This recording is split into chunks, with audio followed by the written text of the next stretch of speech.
Hello friends, welcome to GS for civil services. स्वागत है आपका। इस वीडियो में हम तमिलनाडु बोर्ड की जो मॉडर्न हिस्ट्री कवर कर रहे हैं उसमें ये हमारा 12 चैप्टर है, लेसन 12 है।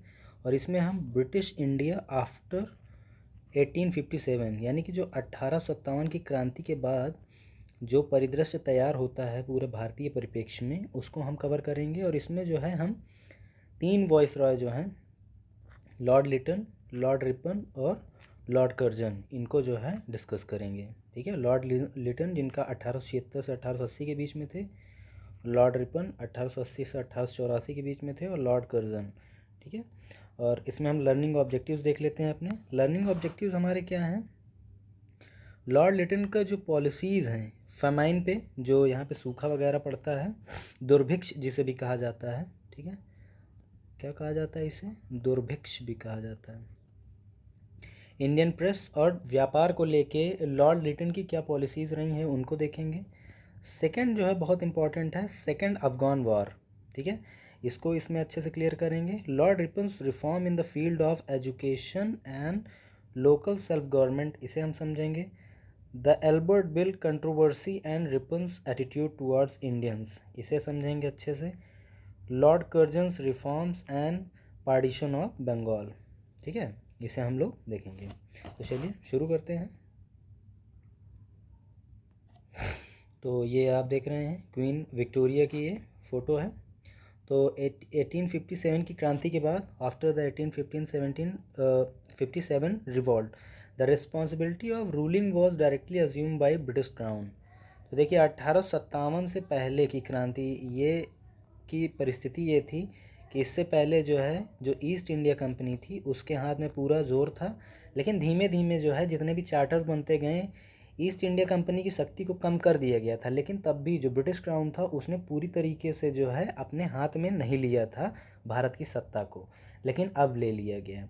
Lord Canning, first vice Roy of India in 1858, 1858 में जो लॉर्ड कैनिंग है, ठीक है, लॉर्ड कैनिंग को क्या बनाया गया? भारत का पहला वॉइस रॉय बनाया गया। ठीक है, वॉइस रॉय ये याद रखिएगा। आखिरी गवर्नर जनरल ऑफ इंडिया कौन है?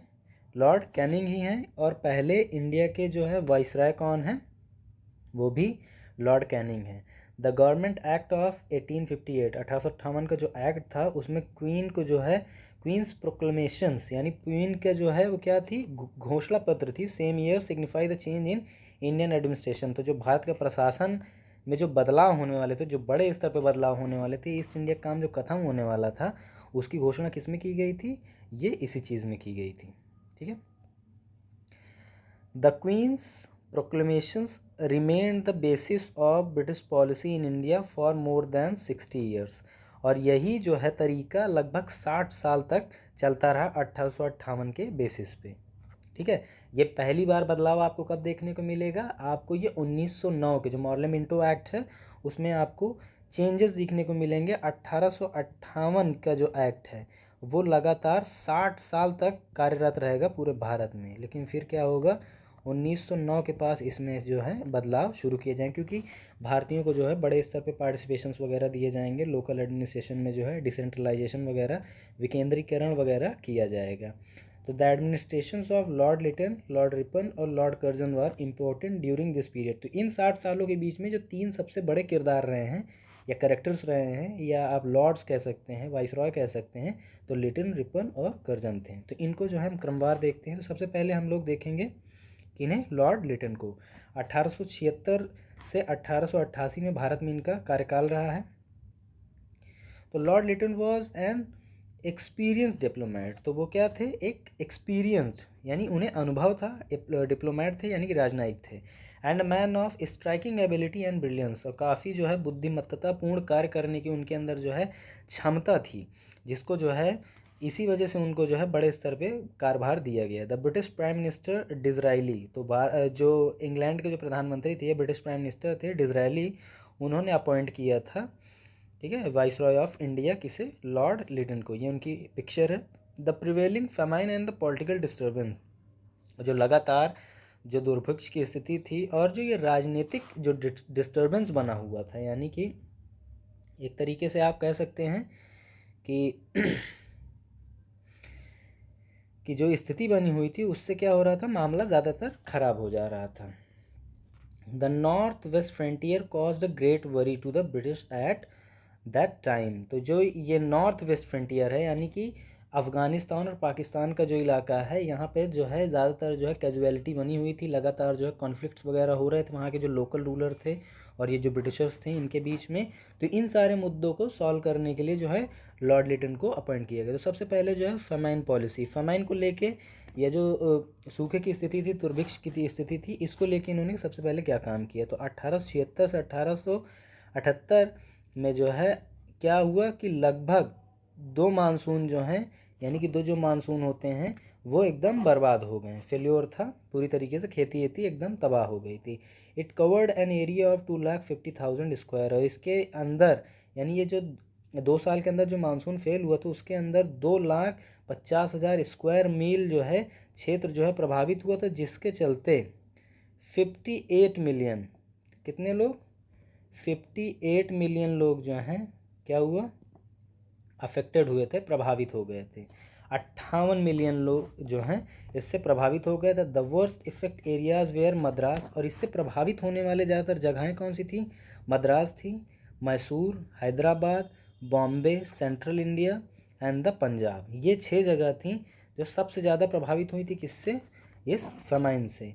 It took a toll of 5 million lifes, और इसमें लगभग 5 लाख लोग जो हैं प्रत्येक साल के हिसाब से देखा जाए तो वो क्या हो गए, ग्रास बन गए काल के, यानी कि वो मारे गए। द आउटब्रेक ऑफ कॉलरा, और उसी वक्त जो है कॉलरा महामारी भी फैल गई। Fever added to the majority of the suffering population, और लोगों की समस्या को इसने और विकराल रूप दे दिया। Lytton's government failed miserably to tackle the situations, तो लिटन की जो पूरी तरीके से जो व्यवस्था थी इस समस्या को हल करने में क्या हुई, वो पूरी तरीके से फेल हो गई। The government relief measures seems to inadequate, और जो गवर्नमेंट ने जो टैक्टिक्स लगाई, जो योजनाएं बनाई, जो प्लान वगैरह बनाए कि इसको कम किया जाए, लोगों को आराम पहुँचे, वो भी क्या हुए, इनएडिक्वेट थे, यानी कि अपर्याप्त थे, वो पूरी तरीके से कारगर साबित नहीं हुए। द फर्स्ट फेमाइन कमीशन, ठीक है, द फर्स्ट फेमाइन कमीशन जो है 1878 और 80 के बीच में जो है ये बना, सर रिचर्ड स्ट्रेची। ये बहुत इंपॉर्टेंट है, मैं यहाँ पे स्टार बना दे रहा हूँ, ठीक है, ये स्टार बना दे रहा हूँ। फेमाइन कमीशन के हिसाब, फेमाइन कमीशन जो है 1878 से 80 के बीच में बनाया गया, और सर रिचर्ड स्ट्रेची जो हैं इसके हेड अपॉइंट हुए थे, और उन्होंने जो है कई कमेंडेबल रिकमेंडेशंस वगैरह सुझाव दिए जिससे इसके प्रभाव को कम किया जा सके। They include provision of funds for famine repair, उन्होंने जो है फंड्स वगैरह की जो है उन्होंने रिकमेंडेशन दी और प्रोविज़न भी करने का प्रयास किया कि फ़ंड्स वगैरह बनाए जाएँ ताकि ज़्यादा से ज़्यादा लोगों को आराम मिल सके। एनुअल बजट भी तैयार किया जाए, और फेमाइन कोड 1883 में आया, ठीक है। तो फेमाइन कोड याद रखिएगा कब आया, फेमाइन कोड आया 1883 में। देखिए ये एकदम सीधे सीधे क्वेश्चन यहाँ पर से आते हैं, इसमें से कोई भी चीज़ को आप हल्के में मत लीजिएगा। तो अब देखिए, अब दूसरा काम जो इन्हीं के टाइम में बहुत ज़्यादा चर्चित था वो था the vernacular press act. Vernacular का मतलब क्या होता है, लोकल लैंग्वेजेस जो होती हैं उसके आधार पे जो पत्रकारिता होती है या जो पत्रचारिता होती है उससे रिलेटेड, और आर्म्स एक्ट एक बनाया गया था, हथियार से संबंधित जो है एक कानून बनाया गया था 1878 में। तो इसको लेके भी ये काफ़ी कंट्रोवर्सी में रहे। तो 1878 में क्या हुआ, वर्नाकुलर प्रेस एक्ट जो है पास किया गया। This act empowered a magistrate to secure an undertaking from the editor। तो इस एक्ट ने ये तय कर दिया कि किसी भी एडिटर को सबसे पहले क्या पब्लिश करना है अपने न्यूज़पेपर में, वो सबसे पहले क्या करेगा, वो मजिस्ट्रेट से जो है जाके परमिशन लेगा। एक तरीके से ये बोल दिया, सेंसरशिप डाल दी गई थी। Publishers and printer of vernacular newspaper that nothing would be publish against the English government, और जो इंग्लिश गवर्नमेंट थी, यानी जो ब्रिटेन की जो गवर्नमेंट है उसके खिलाफ कोई भी चीज़ पब्लिश नहीं करी जाएगी इस एक्ट के तहत। The equipment of press could be seized if the offence was committed, और अगर कोई भी ये गलत काम करता है, ब्रिटिश गवर्नमेंट के खिलाफ कुछ आग उगलता है, तो वो क्या किया जाएगा, उसके सारे इक्विपमेंट सीज कर लिए जाएंगे और एक तरीके का क्रिमिनल ऑफेंस माना जाएगा। This act crush the freedom of Indian press, और इस एक्ट ने क्या किया कि जो इंडियन प्रेस की जो आज़ादी थी उसे एकदम से ख़त्म कर दिया था। This created adverse public opinion against the British government. Britishers को ये लग रहा था कि लोग डर जाएंगे, ठीक है, लेकिन भारतीय मानने वाले कहाँ थे। जैसे ही उन्होंने ये वर्नाकुलर प्रेस एक्ट लगाया, लोगों ने उतनी दुगनी गति से इलीगली और टेक्निकलिटी के साथ छेड़छाड़ करके ज़बरदस्त तरीके से जो है पत्रकारिता और नॉवेल्स और न्यूज़पेपर लेटर्स वगैरह बड़े स्तर पे लिखना शुरू हुआ इन द सेम ईयर्स। और इसी 1878 में ही एक हथियार से संबंधित जो है कानून बनाया गया, कानून बनाया गया या आर्म्स एक्ट जिसे कह रहे हैं। This act prevented the Indians to keep arms without appropriate licence. और उन्होंने क्या कर दिया कि the act prevented the Indians, कोई भी भारतीय बगैर लाइसेंस के हथियार रखने के लिए अब क्या होगा, उचित नहीं माना जाएगा, यानी कि अब वो इस लायक नहीं है। It's violation would be criminal offence, और इसका जो भी उल्लंघन करेगा उसे क्या बोला जाएगा, क्रिमिनल ऑफेंस था, यानी कि आपराधिक गतिविधियों में उसे संलिप्त माना जाएगा। The Europeans and the Anglo Indians were exempted from the operations of this legislation. लेकिन सबसे बड़ी चीज़ ये थी कि देखिए किसी भी लॉ की सबसे खूबसूरती क्या होती है, उसके अंदर इक्वालिटी होनी चाहिए, यानी कि रूल ऑफ लॉ होना चाहिए, इक्वली लॉ होना चाहिए, हर व्यक्ति के लिए सेम लॉ की क्षमता होनी चाहिए। लेकिन जो ये 1878 का जो आर्म्स एक्ट बनाया गया था उसके अंदर इंडियंस को तो छूट दी नहीं गई थी, ठीक है, इंडियंस को क्या किया गया था, छूट नहीं दिया गया था। लेकिन जो यूरोपियंस थे और एंग्लो इंडियन थे,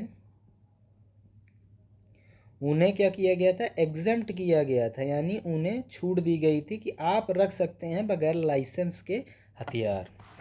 अदर रिफॉर्म्स जो किए लॉर्ड लिटन ने, lord Lytton introduce uniform salt tax. उन्होंने यूनिफॉर्म सॉल्ट टैक्स की जो है शुरुआत की थी throughout British India. He also abolished many import duties and supported the free trade. उन्होंने क्या किया, एक मुक्त व्यापार की जो है व्यवस्था उन्होंने सुचारू रूप से चलाने का प्रयास किया। इम्पोर्ट ड्यूटीज़ जो बहुत सारी थी उनको हटा लिया और यूनिफॉर्म सॉल्ट टैक्स लगाया, यानी कि पूरे भारत में नमक को लेके एक तरीके की जो है कानून की जो व्यवस्था थी वो लागू की गई टैक्स के ऊपर।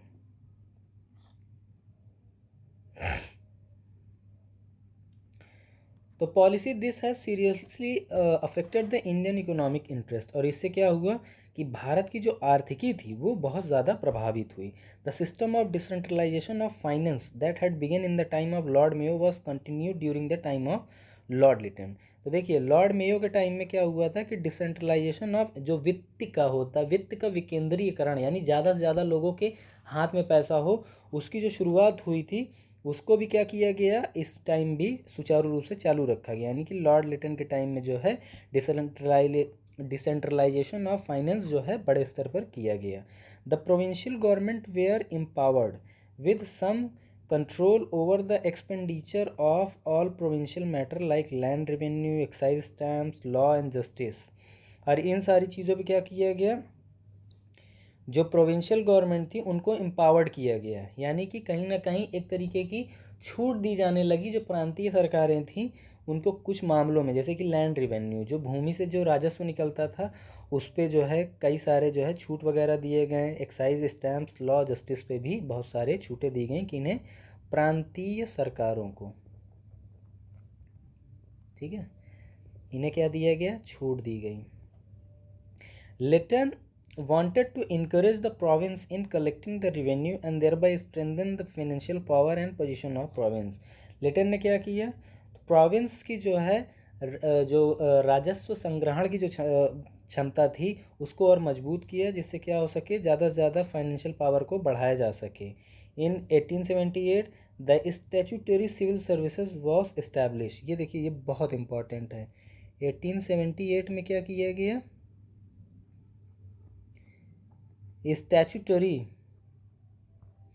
स्टैट्यूटरी सिविल सर्विसेज इन्हीं के टाइम में इस्टेब्लिश किया गया था।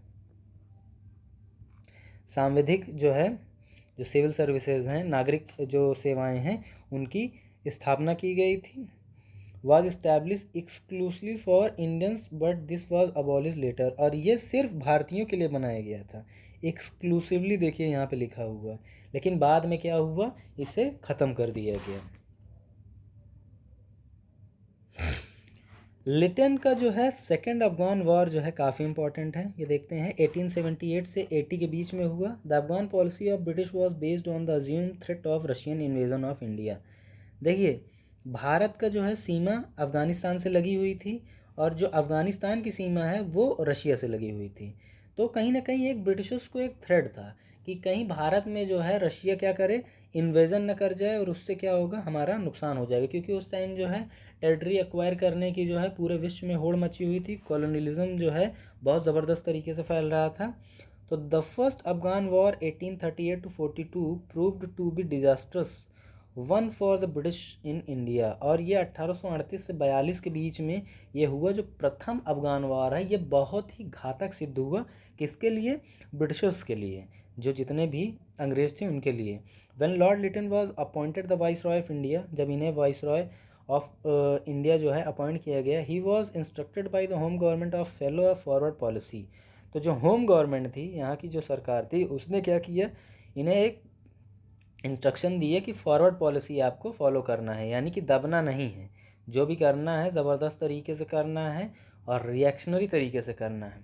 The Russian attempt to send a mission to Afghanistan was the main cause of second Afghan war. और रशिया का जो है अटेम्प्ट जो था एक मिशन भेजना अफगानिस्तान में, उसी की वजह से क्या हुआ, सेकेंड अफगान वॉर भी हुआ। ठीक है। दरअसल रशिया भी जो है अपने कॉन्वॉयज़ वगैरह जो है वहाँ पे लगातार भेज रही थी, अपने डिप्लोमेट्स को भेज रही थी, ताकि बेटर रिलेशनशिप क्रिएट कर सकें और उससे ज़्यादा से ज़्यादा फ़ायदे ले सकें। और ब्रिटिशर्स को इस बात का खतरा था कि अगर इन्होंने अपना दबाव वहाँ पे बना लिया तो वो भारत में भी आ सकते हैं, या ये हो सकता है कि भारत के जितने भी बॉर्डर से सटे हुए जितने भी राजा महाराजा हैं वो रशिया से मदद मांग सकते हैं कि अंग्रेज़ों को यहाँ से भगा दो और हमारे आपके रिलेशंस बेहतर हो जाएंगे। कुछ इस तरीके की चीज़ें हैं जो हैं अंग्रेज़ों को कहीं ना कहीं एक थ्रेट के तौर पे दिख रहा था रशिया का इंट्रूजन। तो soon after the outbreak of war in 1878, और फिर 1878 में जब ये युद्ध हुआ, the British troops captured the territory between Kabul and Kandahar. तो काबुल एंड कंधार के पास जो है ब्रिटिश ट्रूप्स ने जो है बहुत सारे क्षेत्र को कब्जा कर लिया। द रूलर ऑफ अफगानिस्तान शेर अली, जो उस टाइम वहाँ के अफगानिस्तान के शासक थे, शेर अली, वो क्या हुए, वो भाग गए। ठीक है, ये भाग गए वहाँ से। और फिर ब्रिटिशर्स ने जो है वहाँ पे क्या किया, एक उसी के लड़के के साथ जो है 1879 में उसकी डेथ हो गई, और याकूब अली खान जो उसका लड़का था उसके साथ जो है ट्रिटी ऑफ गंडमक, ठीक है, ट्रिटी ऑफ गंडमक, ठीक है, ट्रिटी ऑफ गंडमक जो है साइन कर ली है। British resident was sent to Kabul but soon he was murdered along with. तो क्या हुआ कि एक रेसिडेंट को जो है, यानी कि ब्रिटिशर्स का एक प्रतिनिधि जो है उसको वहाँ पे रहने के लिए भेजा गया, ताकि वो वहाँ की जानकारी यहाँ पे भेजते रहें। लेकिन वहाँ पे क्या हुआ, बाद में जो अफ़गानी विद्रोही थे उन्होंने क्या करी, उसकी हत्या कर दी। Although the British troops were able to recapture Kabul, the difficulties in holding it increased due to the activities of rebels. Suddenly in 1780s, 1780 में क्या हुआ, Lytton was force to resign by the new government in England. फिर क्या हुआ कि Disraeli जो थे उनकी गवर्नमेंट चली गई। देखिए, प्रत्येक देश के साथ इंटरनल मैटर्स ही जो है क्या करते हैं, एक्सटर्नल मैटर्स को डिसाइड करते हैं। तो यहाँ पे ये देखिए कि जैसे ही डिज़रायली की जो है, जो डिज़रायली वहाँ पे प्राइम मिनिस्टर थे, उनकी गवर्नमेंट गई, तो उसका सीधा प्रभाव किस पे आ गया, लिटन पे आ गया। और लिटन को यहाँ पर क्या करना पड़ा, रिज़ाइन करना पड़ा 1780s में। Lytton's Afghan policy was severely criticised. और जो लिटन की जो फॉरवर्ड पॉलिसी थी उसको क्या किया, बहुत बुरी तरीके से उसकी आलोचना की गई, because he was responsible for the murder of British officers including the resident in Kabul. ठीक है। तो क्योंकि जो उसके ऑफिसर्स वगैरह की जो डेथ हुई गई थी, तो इससे क्या हुई कि इसकी छवि बहुत ख़राब हो गई थी। During his administration million died due to famine. बहुत सारे लोग जो हैं उनके शासनकाल में क्या हुआ कि उनकी डेथ हो गई, किस चीज़ से, ये फेमाइन से हो गई। और वर्नाकुलर जो प्रेस एक्ट था उसको जो है बहुत ज़्यादा क्रिटिसाइज़ किया गया था, क्योंकि लोगों को कहीं ना कहीं ये लग रहा था कि ये बहुत ही बारबरिक टाइप का जो है कानून था। अब जो है जिन्हें इंडिया में बहुत ज़्यादा एडमायर किया जाता है लॉर्ड रिपन, ठीक है। और इनसे क्वेश्चन भी लगातार पूछे जाते हैं। तो 1880 से 1884 तक इनका कार्यकाल रहा है। तो Lord Ripon was staunch liberal democrat, वो क्या थे, एक कट्टर जो हैं लिबरल थे, उदारवादी डेमोक्रेट थे, लोकतांत्रिक उदारवादी लोकतांत्रिक जो हैं व्यक्ति थे, with faith in self government. उनका मानना ये था कि लोगों को खुद से शासन करने की क्षमता होती है और उन्हें शासन करने देना चाहिए। He was appointed as the viceroy of India by Gladstone. तो डिज़राइली के बाद जो है वहाँ पे प्राइम मिनिस्टर कौन बने, ग्लैडस्टोन बने, ठीक है। ग्लैडस्टोन जब है जो प्राइम मिनिस्टर बने तो उन्होंने क्या किया कि जो the liberal party prime minister of England है उनके हिसाब से उन्हें अपॉइंट कर दिया गया। Ripon was instructed to reverse the Afghan policy of Lytton therefore as soon as he came to India. और जैसे ही वो भारत में आए उन्होंने क्या किया कि जो अफ़गान की जो फॉरवर्ड पॉलिसी थी लिटन को, उसको सबसे पहले उन्होंने ख़त्म किया। Peace was made with Afghanistan, उन्होंने शांति वार्ता जो है अफगानिस्तान के साथ शुरू की। The proposal of appointing resident in Kabul was dropped, और जो एक यानी कि एक कार्यकर्ता या रिप्रेजेंटेटिव जो ब्रिटिशर्स का वहाँ पे रखा जाएगा उसका काम एकदम से उन्होंने ख़त्म कर दिया था। He was also responsible for the renditions of Mysore to Hindu ruler, और उन्होंने जो है हिंदू रूलर वाली जो बात थी यहाँ पे मैसूर में जो मुद्दा चल रहा था उसको भी उन्होंने हल किया। Moreover he repealed the vernacular press act, और जो सबसे बड़ा काम जो उनकी सराहनीय है वो कि वर्नाकुलर प्रेस एक्ट जो था उसको उन्होंने ख़त्म कर दिया था, जिसकी वजह से उन्हें भारतीयों में काफ़ी जो है उन्हें प्रेम मिला, काफ़ी उन्हें जो है पॉपुलर कर दिया गया था इंडिया में। Then he devoted himself to task of liberalising the Indian administration, और उन्होंने फिर अपने ज़बरदस्त तरीके से जो हुनर थी उनकी उसके हिसाब से उन्होंने क्या किया, भारतीय प्रशासन था उसको उन्होंने एकदम उदारवाद तरीके से लागू किया, ज़्यादा से ज़्यादा लोगों को पार्टिसिपेशन भी दिया।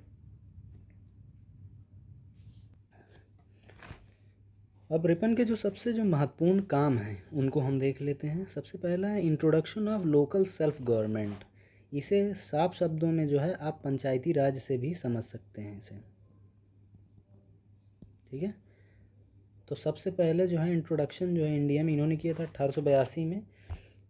रिपन जो है बिलीव करते थे कि सेल्फ गवर्नमेंट ही जो है सबसे क्या है नोबलेस्ट और हाईएस्ट प्रिंसिपल है पॉलिटिक्स में, लोगों को ज़्यादा से ज़्यादा पार्टिसिपेशन का मौका मिलना चाहिए।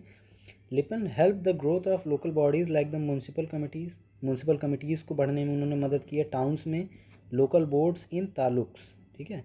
लोकल बोर्ड्स जो थे उनको तालुक में उन्होंने प्रचार प्रसार किया, और म्यूनसिपल कमेटी का क्या किया उन्होंने प्रसार किया टाउन्स में। The powers of municipalities were increase, और म्यूनसिपैलिटीज़ की जो शक्तियाँ थी यानी काम करने का जो उनका अधिकार था, क्षेत्राधिकार था, उसको बढ़ा दिया गया था। Their chairman were to be non officials, और उनके अब जो चेयरमैन होते हैं वो आम लोगों से चुने जाने लगे थे, नॉन ऑफिशियल्स हो गए थे। They were interested the care of local amenities, sanitation, drainage and water supply and also primary education. और इनको जो काम दिए गए थे, जो म्यूनसिपैलिटीज़ को क्या क्या काम दिए गए थे, सैनिटेशन वगैरह है, सफाई का काम है, नाली वगैरह साफ़ कराने का और सिंचाई वगैरह की व्यवस्था कराने का, वाटर सप्लाई जो पानी आपूर्ति होती है उसकी व्यवस्था करने का काम था, और प्राइमरी एजुकेशन जो होता है, जो प्राथमिक शिक्षा होती है, उसकी व्यवस्था काम करने का जो है उन्होंने म्यूनसिपैलिटी या कह सकते हैं कि लोकल सेल्फ गवर्नमेंट को ये दे दिया गया था। Districts and taluk boards were created, और इसी टाइम जो है जिला और तालुक बोर्ड की जो है स्थापना की गई थी। It was insisted that the majority of the members of these board should be elected non officials, और ये भी इंसिस्ट किया जा रहा था कि जो इसका जो बहुमत होगा, जो लोगों की जो संख्या होगी इन बोर्ड्स में, ज़्यादातर नॉन ऑफिशियल्स होंगे, यानी कि 2/3 जो होते हैं वो नॉन ऑफिशियल्स हों। The local bodies were given executive power with financial resources of their own, और उनको जो है लोकल बॉडीज़ ज़्यादा से ज़्यादा काम कर सके इसके लिए उन्हें जो है एग्जीक्यूटिव पावर दी गई, यानी कि कानून लागू करने की क्षमता दी गई, और फाइनेंशियल रिसोर्सेज, देखिए किसी भी काम करने के लिए एक सीमा तक जो है बौद्धिक क्षमता, कानून वगैरह की ज़रूरत होती है, लेकिन अगर उसे अच्छे से इम्प्लीमेंट करना है तो सबसे बड़ी चीज़ क्या होती है, फाइनेंशियल रिसोर्सेज, यानी कि वित्तीय संसाधन जिनके माध्यम से क्या होता है चीज़ों का इस्तेमाल किया जाता है। It was perhaps the desire of Ripon that power in India should be gradually transferred to the educated Indians, और यहीं पर क्या हुआ कि जो रिपन है, रिपन को क्या किया गया, उन्होंने ग्रेजुअली यानी कि धीमे धीमे जो है जो एजुकेटेड इंडियंस थे, यानी जो पढ़े लिखे भारतीय थे, शिक्षित भारतीय थे, उनको क्या किया गया शक्तियों का, अधिकारों का धीमे धीमे क्या किया गया, हस्तांतरण किया गया। He also insisted the elections of local bodies as against election by the government. उन्होंने क्या किया कि चुनाव को बड़ी महत्वपूर्ण जो है भूमिका दी। उन्होंने ये, उनका मानना ये था कि गवर्नमेंट जो है लोकल बॉडीज़ के जो मेंबर्स होते हैं उनको जो डायरेक्ट सिलेक्शन कर लेती है, कहीं ना कहीं वो क्या होता है, उससे एक मिसकंसेप्शंस क्रिएट होता है लोगों के बीच में। क्या होता है, एक जनरल अवेयरनेस नहीं आ पाती। जो ज़्यादा चम्मच टाइप के लोग होते हैं उनको बना दिया जाता है, अध्यक्षी दे दी जाती है, पद प्रदान कर दिए जाते हैं, लेकिन जो लोग जो लायकदार हैं, लोगों के द्वारा चुने जाने चाहिए, उनका कोई सम्मान नहीं होता है। In all these measures Ripon's concern was not so much efficiency in administrations. ठीक है, तो ये क्या है कि रिपन का जो कंसर्न है बहुत ज़्यादा क्षमता नहीं बढ़ा सका। Instead Ripon diffuse the administration and brought the government closer to the people. तो जो रिपन ने देखा कि गवर्नमेंट की जो पहले की जो पद्धति थी उससे क्या होता, लोगों का इंटरेक्शन नहीं था सरकार से या गवर्नमेंट से, तो लोगों को करीब लाने का काम किसने किया, रिपन ने किया। This was his most important achievement, ये उनकी सबसे बड़ी उपलब्धियों में से एक है, local self government. It was Ripon who laid the foundation of system which functions today. आज भी भारत में जो पंचायती राज व्यवस्था है उसका कहीं ना कहीं आधार जो है ये 1882 का ये जो बड़ा स्टेप या इनिशिएटिव कह सकते हैं लॉर्ड रिपन ने जो लिया था, वो उसी का प्रारूप है आज का पंचायती राज भारत का। एजुकेशनल रिफॉर्म, जो शिक्षा से संबंधित जो इन्होंने सुधार किए थे उनको देखते हैं। तो Lord William Bentinck Ripon was a champion of education of Indian. Lord William Bentinck ने भी बहुत ज़्यादा काम किया था और लॉर्ड रिपन ने भी। Ripon wanted to revive the working of the education system the basis of recommendations of Wood dispatch. तो वुड डिस्पैच जो एक कमेटी बनी थी, उसने जो रिकमेंडेशन दिए थे, जो सुझाव दिए थे, उनके आधार पे भारतीय शिक्षा का जो है कहीं ना कहीं वो क्या करना चाहते हैं, रिवाइव करना चाहते, तो उसको फिर से सुधार करके लागू करना चाहते। For further improvement of the system Ripon appointed a commission इन 1882। और 1882 में सर विलियम हंटर की अगुवाई में जो है रिपन ने क्या किया, एक शिक्षा कमिटी जो है जिसे हंटर कमीशन के नाम से जाना जाता है, उसकी स्थापना की। बहुत इंपॉर्टेंट है 1882 हंटर कमीशन, याद रखिएगा 1882 हंटर कमीशन। ठीक है, the commission recommended for the expansion and improvement of the elementary education of the masses. ठीक है, और इसमें जो सबसे बड़ा रिकमेंडेशन यही था कि ज़्यादा से ज़्यादा लोगों के पास प्राथमिक जो शिक्षा होती है उसका प्रचार प्रसार किया जाए, उसका फैलाव किया जाए। The commission suggested 2 channels for the secondary education, one was literary. उन्होंने 2 जो है रास्ते बताएं, जिसमें से था secondary education was literary education. जो सेकेंडरी जो द्वितीयक शिक्षा थी वो क्या थी, लिटरेरी साहित्यिक शिक्षा थी। एंट्रेंस एग्जामिनेशन यूनिवर्सिटीज़ के लिए and the preparing the student for vocational career. और वोकेशनल कैरियर की जो बच्चे तैयारी कर रहे हैं उनके लिए भी शिक्षा के प्रावधान के बारे में चर्चा की गई। The commission noted the poor status of women education. और इसमें पहली बार जो है किसे जो है एड्रेस किया गया, उसमें यह देखा गया कि औरतों की जो शिक्षा में दशा जो है बहुत बदतर है, यानी अच्छी नहीं है। It encourage the local bodies in the villages and town to manage the elementary education. और इन्होंने क्या किया कि जो लोकल बॉडीज़ थी जिन्हें प्रमोट किया था किसने, लॉर्ड रिपन ने, उनसे ये एक तरीके की गुहार लगाई गई कि आप जो हैं गांव देहात में जो है शिक्षा का बड़े स्तर पर प्रसार करिए। This has resulted in the extraordinary rise in the number of educational institution. और इसी के चलते भारत के गाँवों में बहुत छोटे छोटे इंस्टीट्यूशन, संस्थाएँ शिक्षा से जो संबंधित हैं उनका तेज़ी से क्या हुआ, उत्पत्ति हुई उनकी। फर्स्ट फैक्ट्री एक्ट, ये काफ़ी इंपॉर्टेंट है। तो फैक्ट्री संबंधी जो पहला कानून बना 1881 में, लॉर्ड रिपन ने जो है इंट्रोड्यूस किया था। इम्प्रूव द सर्विस कंडीशन, यानी कि एक फैक्ट्री के अंदर लोगों की काम करने की जो दशा थी उसमें सुधार करने के लिए इसे इंट्रोड्यूस किया गया था। The act banned the appointment of children below the age of 7। तो 7 साल के जो उम्र से जो कम बच्चे हैं, ठीक है, उन्हें क्या किया गया, फैक्ट्री में कम्प्लीटली बैन कर दिया गया। 7 साल, ये याद रखिएगा। The act band it reduce the working hour for children. और इसने क्या किया, जो 7 साल से ऊपर के जो बच्चे थे, ठीक है, उनके लिए क्या किया, जो वर्किंग आवर हैं, वर्किंग आवर से मतलब क्या होता है, जैसे कि पहले 10 घंटे थे अब 8 घंटे कर दिए गए हैं। It made compulsory for all dangerous machine in the factories to be properly fence to ensure security to the workers. देखिए क्या होता है कि फैक्ट्री के अंदर भारी भरकम मशीनें होती हैं, और उस टाइम की मशीन तो देखिए नॉन सोफिस्टिकेटेड थी। आज की मशीनों में ज़्यादा कैजुअलिटी नहीं होती, रिस्क नहीं होता, ज़्यादातर लोग हताहत नहीं होते हैं, लेकिन उस टाइम रिस्क बहुत था, बच्चों की बहुत ज़्यादा डेथ हो जाती थी। इस वजह से ज़्यादातर मशीनों की फेंसिंग करने की जो रिकमेंडेशंस हैं उस एक्ट के तहत लाया गया और उसे इम्प्लीमेंट किया गया। अब एल्बर्ट बिल एजिटेशन जो विवाद था एल्बर्ट बिल का 1884 में था ये। तो Lord Ripon wanted to remove two kinds of law that had been prevalent in India. Bharat में जो दो कानून बहुत खतरनाक थे जो लागू थे, उन्हें लॉर्ड रिपन जो है ख़त्म करना चाहते थे, रिमूव करना चाहते थे। According to the system of a law, a European could be tried only by European जज और अ यूरोपियन मजिस्ट्रेट। तो इस एल्बर्ट बिल की खास बात ये थी कि अगर कोई एक यूरोपियन व्यक्ति के खिलाफ अगर कोर्ट में मामला जाता है, तो उनका जो मामला है, उनका जो केस है, वो सिर्फ एक यूरोप का जज या यूरोप का जो मजिस्ट्रेट होगा, जो कलेक्टर होगा, वही सिर्फ सुनेगा। The disqualification was unjust. और ये क्या था, ये जो डिस्क्वालिफिकेशन था ये बहुत ही अन्यायपूर्ण था। It was sought to cast a needless discredit and dishonour upon the Indian born members of the judiciary. और तो वो लोग जो भारतीय थे और क्या है कि न्याय व्यवस्था में इन्वॉल्व थे, कहीं ना कहीं उनके साथ जो है एक तरीके का असम्मानीय जो है व्यवहार किया गया। उन्हें ये माना गया कि ये इन्फीरियर लोग हैं, ये हमारा कैसे सुन सकते हैं। जैसे कि रुडयार्ड किपलिंग की एक जो है बहुत फेमस राइटर हैं, उन्होंने एक चीज़ बोली थी जिसको बोलते हैं वाइट्स मैन बर्डन।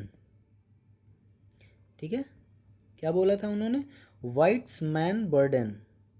इसका मतलब ये है कि जो गोरे लोग हैं या जो भी वाइट पीपल हैं, वो क्या है कि जितने भी उनसे इन्फीरियर कलर वाले हैं, उनका कहीं ना कहीं बोझ हल्का करने के लिए पैदा हुए। तो कहीं ना कहीं अपने आप को एक क्या मान लिए, अपर क्लास मान के रखा था उन्होंने। तो CP Ilbert law member introduce a bill in 1883 to abolish this. तो 1883 में जो है सीपी एल्बर्ट के थ्रू जो है क्या किया गया कि इसमें कानून जो है बनाया गया, 1883 में इसे रखा गया। तो discriminations in judiciary, but Europeans oppose the bill strongly. तो यूरोपियंस ने क्या किया कि इस बिल को बहुत ज़बरदस्त तरीके से अपोज किया। उन्होंने ये कहा कि इस बिल की खास बात क्या थी। 1883 का ये है एल्बर्ट बिल। क्या है ये? एल्बर्ट बिल है। इसमें यह था कि अब सुन सकते हैं। तो इसका क्या है, यूरोपियंस ने उन्होंने इस बिल का बहुत बुरी तरीके से विरोध किया और उन्होंने एक फ़ंड भी रेज़ किया 1,50,000 रुपये का। और उसके हिसाब से जो उन्होंने एक डिफेंस एसोसिएशंस जो है, यानी कि एक तरीके का बोल सकते हैं एक कम्युनिटी या यूनियन उन्होंने जो है एसोसिएट किया, जिसका निर्माण किया। 1,50,000 रुपया उस पर उन्होंने इकट्ठा किया। They also suggested that it was better to end the English rule in India than allow to English to be subjected to the Indian judge। और उन्होंने तो मतलब एकदम हद मचा रखी थी। उनका कहना ये था कि एल्बर्ट बिल को जो है इंडिया में लागू करने से बेहतर ये है कि जो इंडिया में जो ब्रिटिश का जो रूल है उसको ही ख़त्म करके इस देश को छोड़ देना चाहिए, ना कि हमारे लोगों की बेइज्जती करें। और ये जो काले लोग हैं या ये जो भारतीय हैं, ये हमारी क्या करें, ये हमारी मुद्दों को हल करें। Hence Ripon amend the bill to satisfy the England in India and England. तो बाद में रिपन ने क्या किया, इसको जो है उन्होंने रिव्यू किया, यानी कि अमेंडमेंट किया, इसमें बहुत सारे चेंजेस वगैरह किए। और इंडिया में जो है इंडिया में और इंग्लैंड में दोनों जगह इसमें बड़े स्तर पे बदलाव किए गए। The Albert bill controversy help the causes of Indian nationalism. लेकिन एक चीज़ याद रखिएगा, एल्बर्ट बिल ने एक बहुत महत्वपूर्ण भूमिका जो है लोगों के अंदर, भारतीय लोगों के अंदर जगाई। कहीं ना कहीं उनके अंदर जो है एक सेल्फ रिस्पेक्ट जो होता है उसको जगाने का, ज़मीर जगाने का जो है काम किया एल्बर्ट बिल ने थी कि ये लोग जो है हमें इस लायक समझ रहे हैं, हम तो इन्हें कुछ और समझ रहे थे, ये तो कुछ और निकल रहे हैं। The Albert bill controversy is high watermark in the history of Indian national movement. और ये बहुत हाई लेवल का मामला था, मतलब कि एकदम चरम हो गई थी। अब तो लोगों ने ये कंसिडर कर लिया था कि ये जो लोग हैं ये हमको अपने बराबरी का नहीं मानते, हमको बहुत इन्फीरियर मानते हैं। और इसने जो है काफ़ी मदद की जो भारतीय स्वतंत्रता संग्राम है। Ripon was totally disillusion and heart broken. Ripon को काफ़ी बुरा लगा क्योंकि वो लिबरल थे, उनका मानना यह था कि ह्यूमंस आर इक्वल्स, उनका मानना यह था। He tender the resignations and left for England, और उन्होंने क्या किया, रेजिग्नेशन दे दिया, हस्ताक्षर कर दिए अपने किस पे, जो त्यागपत्र हैं उस पर कर दिया, और इंग्लैंड चले गए। The immediate result of the awakening of India was birth of the Indian National Congress in 1885, the very next year of Ripon's departure. और रिपन जैसे ही भारत छोड़ के जाते हैं, भारत में नेशनल मूवमेंट का जो पहला स्टेज है 1885 से 1905 के बीच का, जिसे लिबरल फेज भी कहा जाता है, उदारवादी युग कहा जाता है भारतीय स्वतंत्रता संग्राम का। क्या कहा जाता है? भारतीय स्वतंत्रता संग्राम का, स्वतंत्रता संग्राम का क्या कहा जाता है? इसे कहा जाता है फर्स्ट फेज। और 1885 में इंडियन नेशनल कांग्रेस की स्थापना होती है।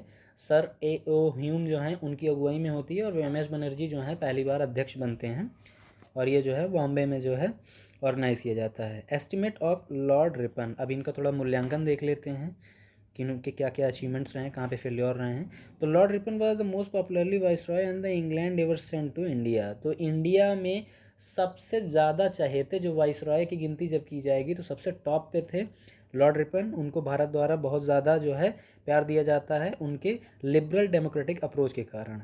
रिपन द गुड, और उनको जो है रिपन द गुड के नाम से भी जाना जाता है, because he was the only viceroy who handle the Indian problems with compassion and sympathy.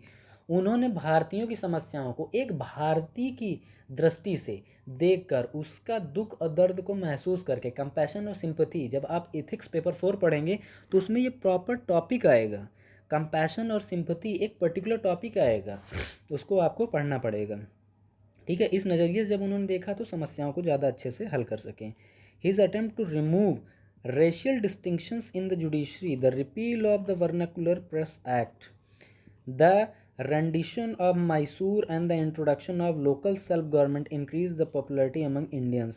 और वर्नाकुलर प्रेस एक्ट जो उन्होंने ख़त्म किया, एल्बर्ट बिल उनके टाइम में इंट्रोड्यूस हुआ, फैक्ट्री लॉ उनके टाइम में इंट्रोड्यूस हुआ, तो इस सब की वजह से जो है लोग जो हैं उनको बहुत ज़्यादा एडमायर करते थे, और भारतीयों के बीच उनकी एक अच्छी पहचान बन गई थी। और लास्ट जो गवर्नर, जो हम वाइसराय जो इसमें हम पढ़ेंगे, वो है लॉर्ड कर्जन। देखिए, लॉर्ड कर्जन के बारे में पहले आपको बता दूं, लॉर्ड कर्जन जो हैं उनको जो है बहुत ज़्यादा विलेन के तौर पे देखा जाता है, लेकिन हमेशा याद रखिए, अगर आपको यूपीएससी मेंस राइटिंग करनी है, लिखना है, तो आपका हमेशा अप्रोच बैलेंस होना चाहिए। लॉर्ड कर्जन को अगर बंगाल विभाजन के अलावा और कई सारे एस्पेक्ट की तरीके से देखा जाए और एस्पेक्ट्स पे अगर ध्यान डाला जाए, तो लॉर्ड कर्जन ने बहुत पॉजिटिव काम भी किए हुए हैं। ठीक है, तो लॉर्ड कर्जन भारत आते हैं 1899 और 1905 तक रहते हैं। ये उनकी पिक्चर है लॉर्ड कर्जन की। Lord Curzon occupies A high place among the rulers of British India like Lord Wellesley and Lord Dalhousie. Lord Dalhousie और लॉर्ड वेलेजली की तरह उनको जो है ब्रिटिशर्स ज़्यादा एडमायर करते थे। ही वॉज थोरो इम्पीरियलिस्ट, और वो पूरी तरीके से क्या थे, एक इम्पीरियलिस्ट थे, उपनिवेशवादी थे। In order to make the administration efficient, उन्होंने प्रशासन को मजबूत करने के लिए जो कर्जन ने क्या किया कि जो पूरा एडमिनिस्ट्रेटिव मशीनरी थी भारत में, जो प्रशासन करने का जो तरीका था, उसको क्या किया उन्होंने, एक नए सिरे से शुरुआत की है, उसको ओवरहॉल्ड कर दिया, यानी कि पूरा पलट के रख दिया। हिज इंटरनल एडमिनिस्ट्रेशन में be studied under the following heads. और इन चीज़ों को अब हम आगे अपने टॉपिक्स में देखते हैं। सबसे पहला और सबसे बड़ा काम जो लॉर्ड कर्जन ने किया वो है एजुकेशनल रिफॉर्म्स, यानी कि जो शैक्षिक जो सुधार किए हैं उसको देखते हैं। Curzon took a serious view of fall in the standard of education discipline in educational institute. उन्हें जो है एजुकेशनल इंस्टीट्यूशंस को लेके उनके अंदर अच्छा खासा जो है पैशन था। In his view the universities had degenerated into factories for producing political revolutionaries.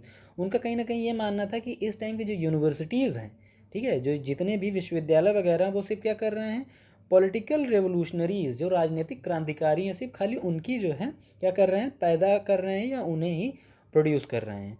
To set the educational system in order, उन्होंने क्या किया, एजुकेशन सिस्टम को बेहतर रखने के लिए 1902 में यूनिवर्सिटी कमीशन बनाया। कब बनाया? 1902 में यूनिवर्सिटी कमीशन बनाया। ये याद रखिएगा, एकदम डेडली ये फैक्ट है, मतलब कि ये आना आना है। To go into the inter question of university education in the, और ये क्या है, ये कमेटी क्या करेगी, ये पूरी तरीके से जो है, ये कमीशन जो है पूरी तरीके से देखेगी पूरे देश में कि जो शिक्षा की जो व्यवस्था है विश्वविद्यालय स्तर पर वो कैसी है, और सारे प्रश्नों का हल करेगी। On the basis of findings and recommendations of commission, Curzon brought Indian university act of 1904 और 1904 में यूनिवर्सिटीज़ एक्ट जो है, इंडियन यूनिवर्सिटीज़ एक्ट को इंट्रोड्यूस किया गया इसी कमेटी के रिकमेंडेशंस पे, और सारी जो यूनिवर्सिटी थी, जो भारत की यूनिवर्सिटी थी, उसको इसी के अंडर रखा गया। तो पहला ये इम्पोर्टेंट काम जो है आपने देख लिया। आगे देखते हैं हम लोग, पुलिस एंड मिलिट्री रिफॉर्म्स। ठीक है, police and military reforms. Curzon believed in efficiency and discipline. Curzon का मानना ये था कि सक्षमता और जो डिसिप्लिन है, यानी कि अनुशासन है, वो बहुत ज़रूरी है।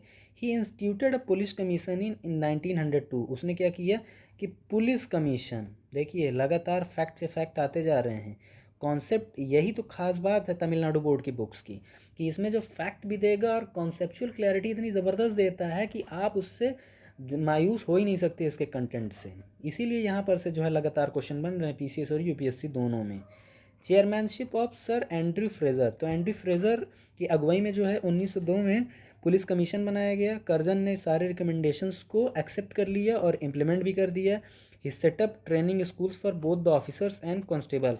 तो अब पुलिस और जो उनके जो उच्च अधिकारी थे, दोनों को जो है क्या किया गया कि ट्रेनिंग में रखा गया। इंट्रोड्यूस प्रोविंशियल पुलिस सर्विस, और उनको क्या किया गया, प्रोविंशियल पुलिस सर्विस में भी क्या किया गया, इंट्रोड्यूस किया गया इसको। प्रांतीय जो पुलिस सेवा थी उसमें भी इन पुलिस और मिलिट्री रिफॉर्म्स को इंट्रोड्यूस किया गया।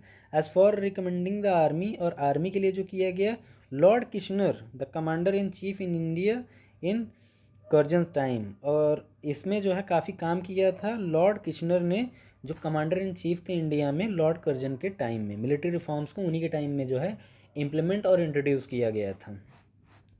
कैलकटा कॉरपोरेशन एक्ट 1899, 1899 जो कैलकटा कॉरपोरेशन एक्ट है इसे भी लागू किया गया। The viceroy brought a new legislative measure. तो जो है लेजिस्लेटिव मेजर आया, नेमली जिसका नाम क्या था, Calcutta corporation act in 1819 by which the strength of elected members were reduced and that officials members are increased। तो इसमें पहली बार क्या किया कि जो इलेक्टेड मेंबर्स है, जो लोगों के द्वारा चुने गए मेंबर्स हैं, उनकी संख्या को कम कर दिया गया। ऑफिशियल्स मेंबर यानी कि जो गवर्नमेंट की तरफ से या जो एग्ज़ाम पास करके आएंगे, उनको जो है क्या किया जाएगा, इसमें ऑफिशियली मेंबर बढ़ाए जाएंगे। Curzon gave more representation to the English people. अब कर्जन जो है उनका मानना ये था कि ब्रिटिशर्स आर सुपीरियर, तो उसके चलते उन्होंने क्या किया कि कलकत्ता कॉरपोरेशन एक्ट के तहत जो है ज़्यादा से ज़्यादा ब्रिटिश लोगों को उसमें भर्ती की। कहीं ना कहीं ये उनकी एक पॉलिसी भी थी कि इसमें बढ़त बना के रखनी चाहिए, ये उनका मानना था। There was a strong resentment by the Indian members against Curzon's anti people measures. अब बहुत सारे लोगों ने इसका विरोध भी किया कि कर्जन जो है कहीं ना कहीं भारतीयों के खिलाफ जो है ये सब प्रोपेगेंडा कर रहे हैं, उनकी जो है भारतीय विरोधी नीतियाँ हैं, इस चीज़ का भी विरोध किया गया। अब देखते हैं प्रिजर्वेंस ऑफ आर्कियोलॉजिकल ऑब्जेक्ट, और उन्होंने जो है प्रिजर्वेंस ऑफ आर्कियोलॉजिकल, जो जितने भी पुरातात्विक जितने भी साक्ष्य वगैरह हैं, जैसे लिटरेरी हैं, मॉन्यूमेंटल हैं या स्क्रिप्चर्स हैं, ये सारी चीज़ें जो मिलती थी पुरानी, उनको प्रिजर्व करने के लिए भी इन्होंने बड़े स्तर पे पहल की। Curzon had passion for preserving the ancient monument of historical importance in India. उसका काफ़ी इंटरेस्ट था जो प्राचीन जो वस्तुएं थी, जो स्मारक वगैरह थे, तो उसके लिए no viceroy in India before. देखिए इससे पहले जितने भी वॉइस रॉय हैं उनका इन चीज़ों से लेना देना बहुत ज़्यादा नहीं था। ये काफ़ी कीन इंटरेस्टेड थे इन सारी चीज़ों में, तो उसको देखते हैं हम लोग। ही उन्होंने क्या किया है, बनाया कानून बनाया ancient monument act 1904 which made it obligatory on the part of government and local authorities to preserve the monuments of archaeological importance and their destructions on their offense। तो इसमें क्या है कि 1904 में उन्होंने जो है जो एंशियंट मॉन्यूमेंट यानी कि जो प्राचीन स्मारक हैं उनकी सुरक्षा के लिए कानून बनाया कि इसकी जो है प्रांत के और केंद्र के दोनों जगह जो है इनकी सुरक्षा के प्रावधान बड़े स्तर पे किए जाएं। और सबसे इम्पॉर्टेंट जिसके लिए हमेशा भारतीय उन्हें ज़रूर याद रखेंगे, partition of Bengal. The partition of Bengal in two provinces was July July 1905 में जो है दो भागों में विभाजित कर दिए गए, ईस्टर्न बंगाल और असम। तो जो न्यू प्रोविंस जो बने उसमें ईस्टर्न बंगाल और असम को जो है क्या किया गया, एक होल असम बना दिया गया, यानी कि पूर्वोत्तर जो बंगाल था और असम को मिला के होल असम, और दक्का बना दिया गया राजशाही चिट्टागोंग डिवीज़न, इन सबको क्या किया गया, बंगाल विद हेडक्वार्टर एट दक्का, तो ये इसमें मिला दिया गया।